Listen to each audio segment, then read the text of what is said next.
하나님의 말씀을 봉독하겠습니다. 하나님의 말씀은 갈라디아서 6장 18절 한 절 말씀입니다. 신약성경 309페이지에 있습니다. 갈라디아서 6장 18절 한 절 말씀입니다.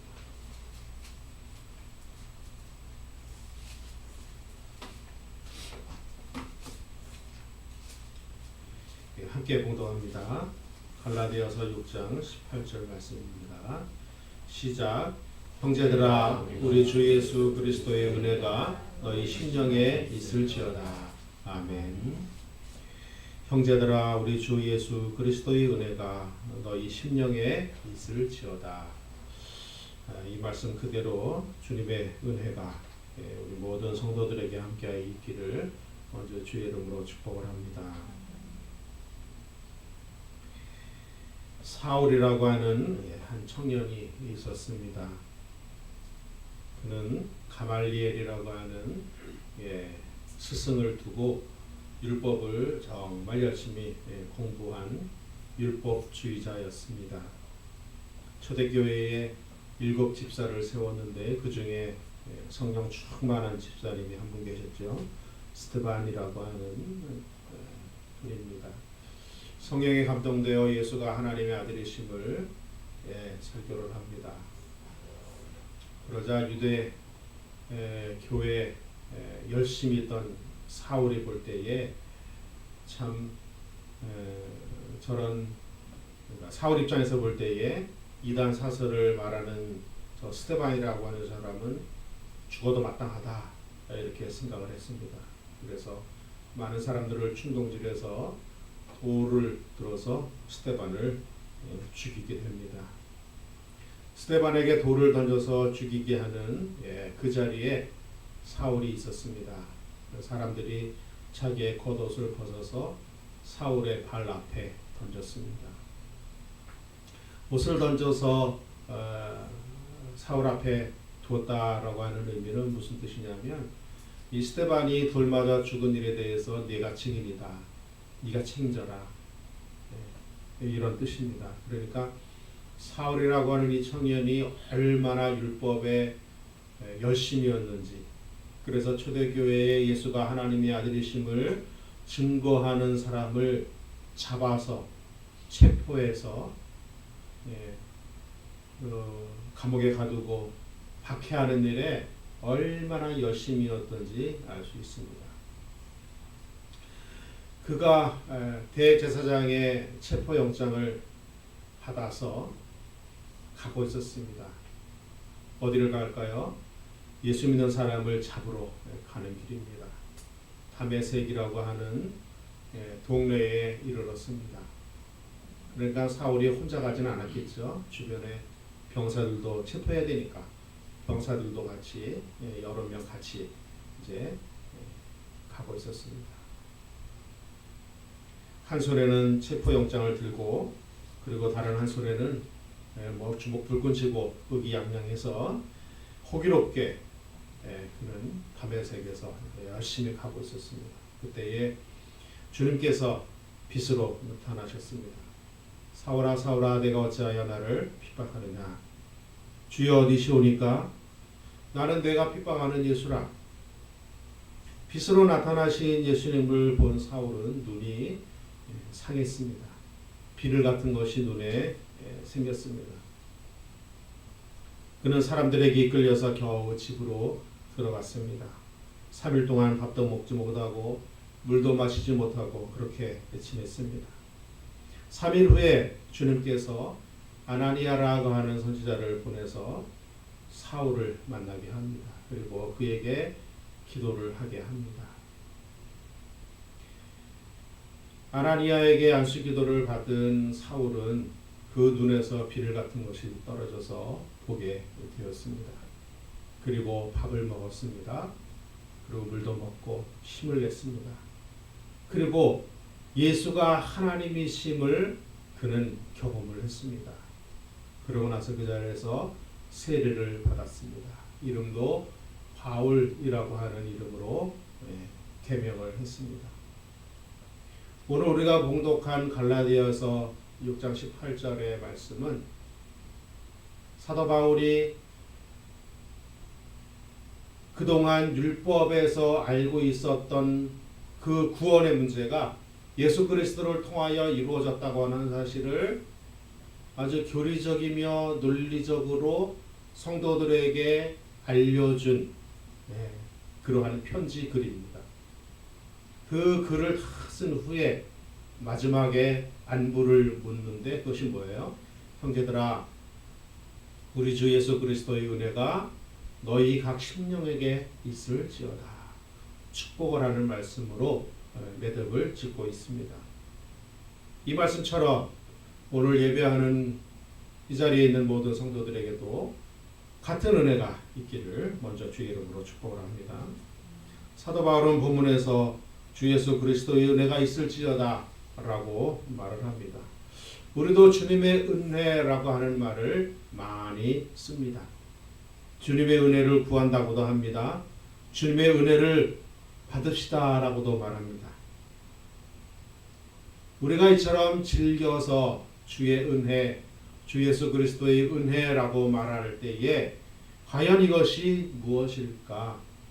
성경에서 말하는 주님의 은혜는 과연 어떤 것인지 우리가 잘 생각을 해야 합니다. 막연하게 그냥 좋은 것이라고 생각하면 안 되고 주의 은혜가 성경에서는 구체적으로 무엇을 이야기하는가, 이 시간엔 그것에 대해서 잠깐 말씀을 좀 나눌까 합니다. 어느 집사님에게 귀한 딸이 있었습니다. 어려서부터 총명했고 일찍이 철이 들어서 부모 속을 썩이는 일이 없던 착하고 선한 딸입니다. 고등학교를 졸업하고 경제적으로 그리 넉넉하지 않은 부모에게 의지하지 않으려고 일찍이 독립을 해서 타지에서 직장 생활을 하며 다달이 용돈을 보내고 여행도 시켜주던 귀한 딸입니다. 살기에 바빴던 부모는 그 딸을 마음으로만 귀하게 생각했습니다. 배곡처럼 귀한 딸이었지만 살갑게 대해본 적이 별로 없었습니다. 고생한다, 수고한다, 사랑한다, 이런 말을 마음으로만 담고 있었습니다. 그렇게도 귀한 딸이 어느 날 교통사고를 당했습니다. 여느 때처럼 출근하다가 과속으로 달리던 차에 그만 사고를 당하고 말았습니다. 119 응급 앰뷸런스가 달려왔고 근처에 있는 한 대학병원 응급실로 들어갔습니다. 응급실 중환자실에 누운 딸을 본 부모는 억장이 무너졌습니다. 눈물로 기도했습니다. 하나님, 차라리 내 목숨 가져가시고 우리 딸 살려달라고 그렇게 기도했습니다. 그러나 딸은 의식이 없었고 혼수 상태에 빠졌습니다. 조심스럽게 의사는 장기 기증을 권했습니다. 젊고 건강했기 때문에 가능한 일이죠. 그래서 의식불명 상태에서 장기 기증이 가능하다. 젊기 때문에, 건강했기 때문에 그렇습니다. 억장이 무너지고 원망과 분노가 치밀어 정신줄을 놓고 있던 그 부모에게 주님이 은혜를 베푸셨습니다. 원망보다 감사를 선택하게 하셨습니다. 분노보다 용서를 선택하도록 은혜를 베푸셨습니다. 부모는 딸을 통해 주님의 사랑을 실천하기로 했습니다. 딸도 그것을 원하고 있음을 알고 있었기 때문입니다. 병상에서 세례를 받았습니다. 그리고 딸은 평안히 주님의 품에 안겼습니다. 비록 사랑하는 딸은 그렇게 부모의 품을 떠나서 천국으로 이사를 했지만 딸을 통해 많은 사람이 살아났습니다. 보지 못하던 이가 보게 되었고 피부가 없어서 수술을 못하던 이가 수술을 받고 살게 되었습니다. 관절이 나빠서 걷지 못하던 이가 걷게 되었습니다. 많은 이를 살리고 그 딸은 부모 곁을 떠나서 천국으로 입성을 했습니다. 주님 품에 안겼습니다. 그리고 그 부모는 오늘도 주님의 은혜를 감사하고 찬양합니다. 주 예수 그리스도의 은혜는 사람을 살리는 것입니다. 생명을 살리는 것이 주님의 은혜입니다. 하나님의 아들이신 예수 그리스도께서 세상에 오신 목적은 사람을 살리는 데 있습니다. 예수 그리스도께서 하늘 보좌 버리시고 낮고 천한 이 땅에 오신 것은 죄로 인하여 죽어가는 인생들을 살리시기 위함입니다. 사도 요한은 사람을 살리는 주 예수 그리스도의 은혜를 이렇게 전합니다. 요한복음 3장 13절 14절에서 17절의 말씀입니다. 모세가 광야에서 뱀을 든 것 같이 인자도 들려야 하리니 이는 그를 믿는 자마다 영생을 얻게 하려 하심이라. 하나님이 세상을 이처럼 사랑하사 독생자를 주셨으니 이는 그를 믿는 자마다 멸망하지 않고 영생을 얻게 하려 하심이라. 하나님은 그 아들을 세상에 보내신 것은 세상을 심판하려 하심이 아니요 그로 말미암아 세상이 구원을 받게 하려 하심이라.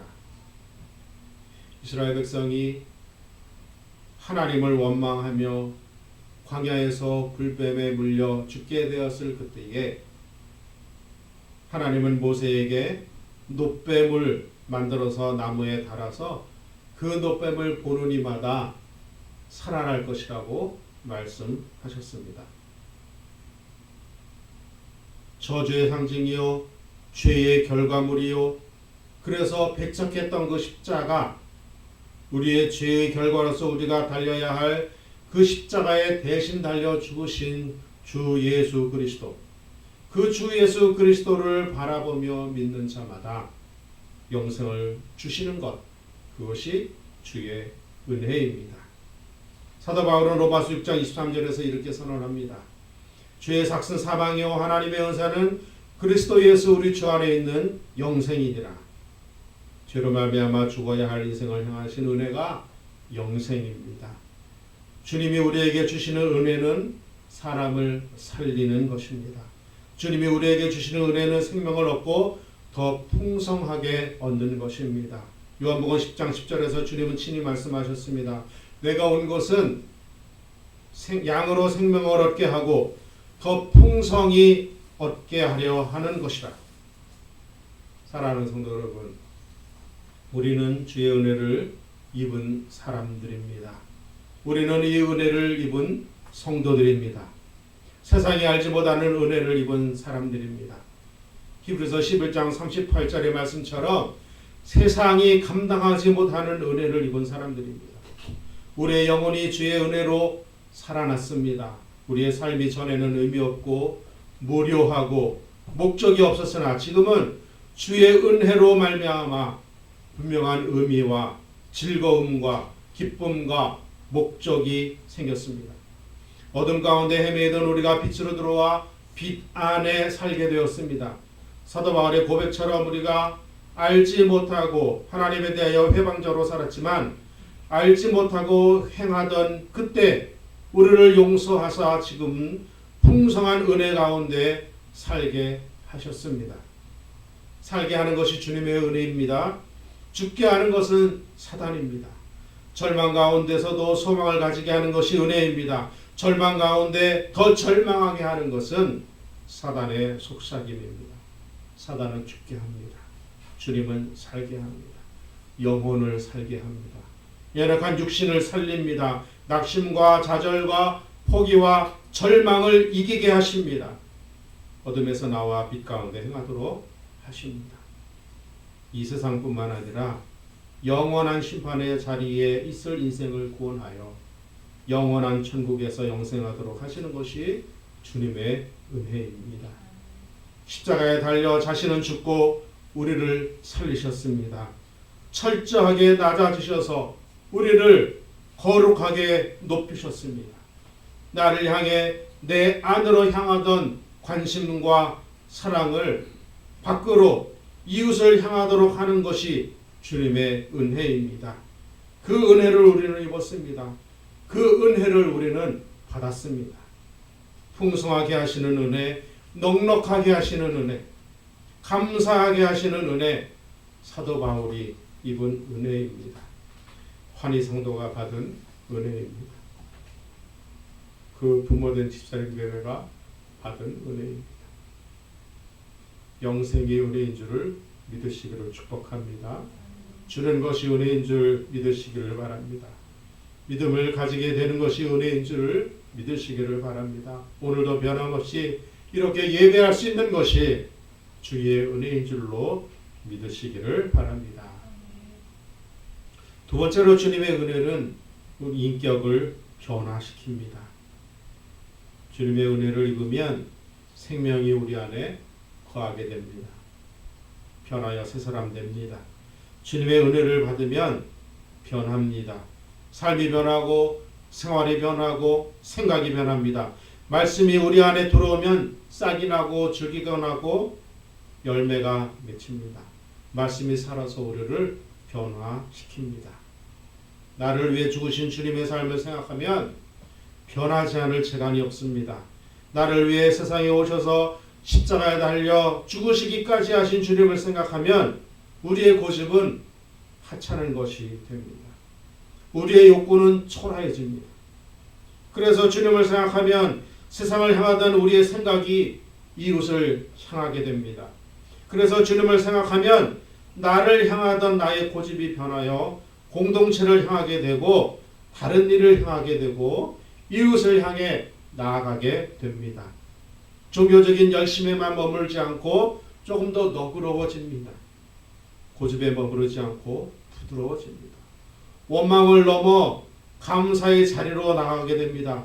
여전히 상황은 변하지 않고 여전히 녹록하지 않은 여건 가운데 있지만 전에 같지 않게 여유가 생깁니다. 조급하지 않습니다. 느긋해집니다. 여유롭습니다. 머리를 들어서 하늘을 바라보게 됩니다. 전에 같으면 화를 내는 상황이었지만 왠지 부드럽게 넘어갑니다. 전에 같으면 짜증이 나는 상황이지만 왠지 감사하는 말이 나옵니다. 전에 같으면 낙심하고 불안해할 상황이지만 왠지 평안합니다. 주님의 은혜를 받아 기도도 많이 하고 말씀도 많이 외우고 설교도 꿰뚫고 있어도 인격이 변하지 않으면 소용없습니다. 주님의 은혜는 우리의 속을 변화시킵니다. 주님의 은혜는 우리의 인격을 변화시킵니다. 극단적인 말로 하면 인격이 변하지 않는 은혜는 은혜가 아닙니다. 예수 믿은 지 몇십 년 되어도 아직 인격이 변하지 않고 주변 이웃들에게 하나님을 욕먹이고 있다면, 예수님을 욕먹이고 있다면 아직 제대로 예수 믿는 것 아닙니다. 예수를 믿으면서도 아직 여전히 욕심 가운데 있고 예수를 믿으면서도 아직 여전히 고집 가운데 있다면 제대로 예수 믿는 것 아닙니다. 제대로 예수 믿으면 나를 버리게 됩니다. 제대로 예수 믿으면 욕심을 버리게 됩니다. 서운함을 접게 됩니다. 두려움을 쫓아내게 됩니다. 제대로 예수 믿으면 낙심 가운데서라도 절망 가운데서라도 주저앉고 싶을 때라도 결코 절망하지 않고 주저하지 않고 소망을 가지게 됩니다. 날마다 우리의 육신은 후패하여집니다. 날마다 우리의 육신은 낡아집니다. 허물어집니다. 그러나 우리의 영은 날마다 새로움 가운데 주님을 바라보게 됩니다.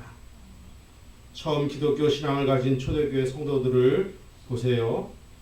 재산을 남용당하고 직장에서 내어 쫓기고 추방당하고 굶주림과 추위와 공포와 두려움 앞에서도 그들은 그 괴로움 안에 머물지 않았습니다.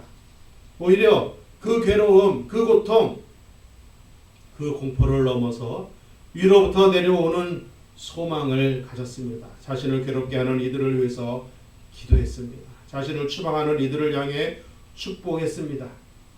자신을 추방하는 이들을 향해 축복하고, 그러니 세상이 그들을 보고 뭐라고 하겠어요? 저 사람들은 참 다르다. 저 사람들은 참 다르다. 이렇게 말하지 않겠어요? 때리면 같이 때리는 것이 당연한데 초대교회 성도들은 그렇게 하지 않았거든요. 주님의 말씀처럼 왼밤을 치면 오른밤을 돌려대는 인격을 가졌기 때문에 그렇습니다.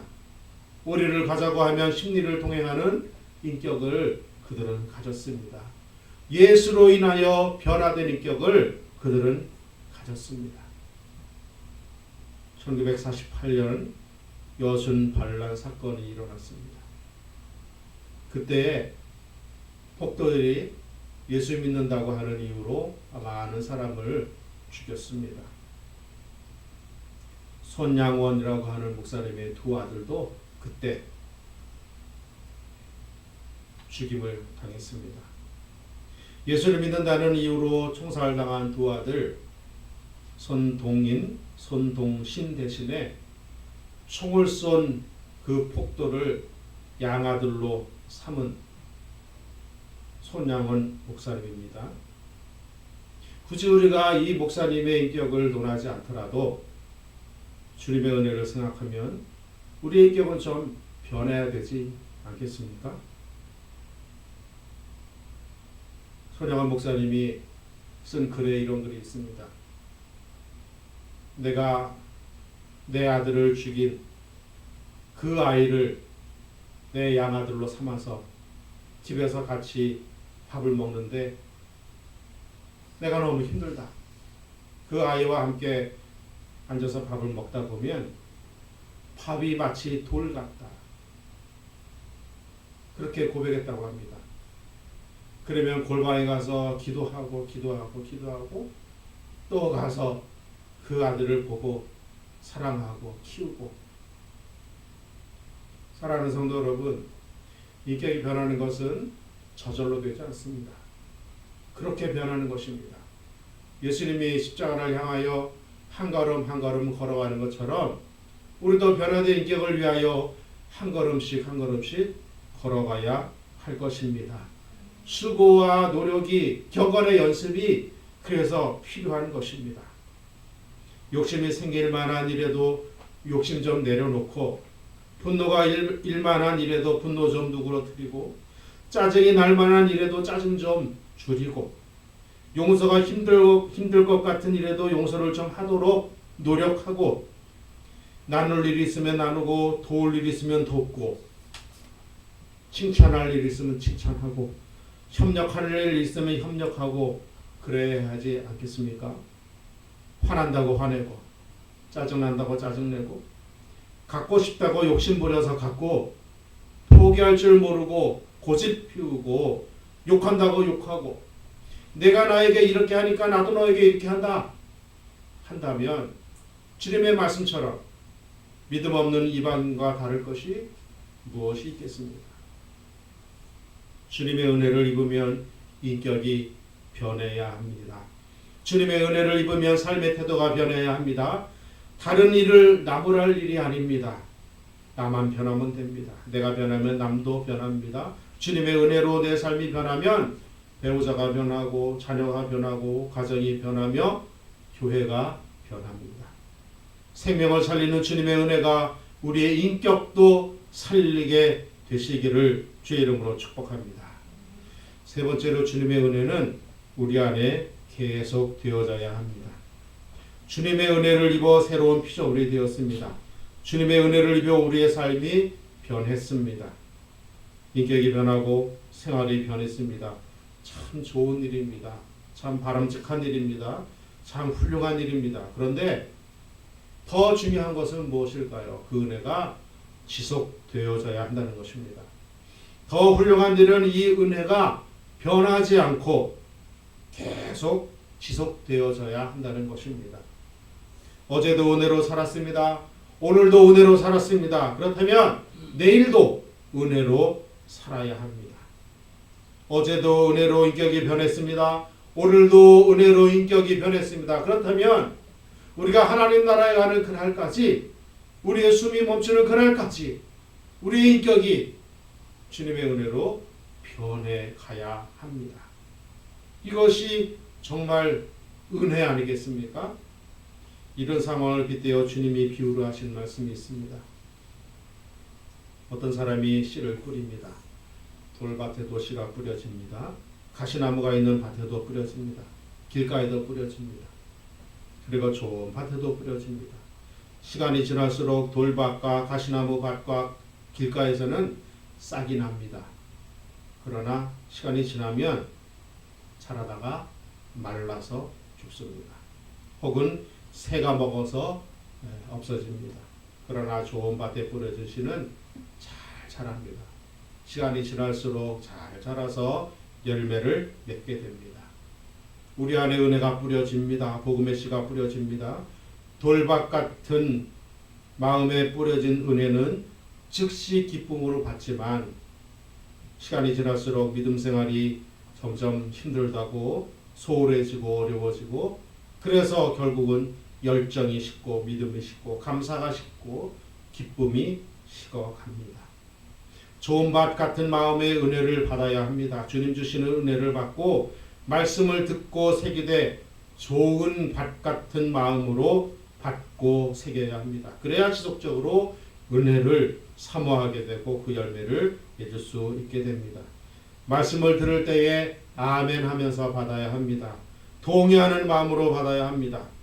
저 말씀은 아무개가 들어야 하는데 라고 하는 생각으로 말씀을 들으면 안 됩니다. 이 설교는 아무개가 들어야 하는데 아이고 오늘 안 왔네 이렇게 생각을 하면 은혜가 되지 않습니다.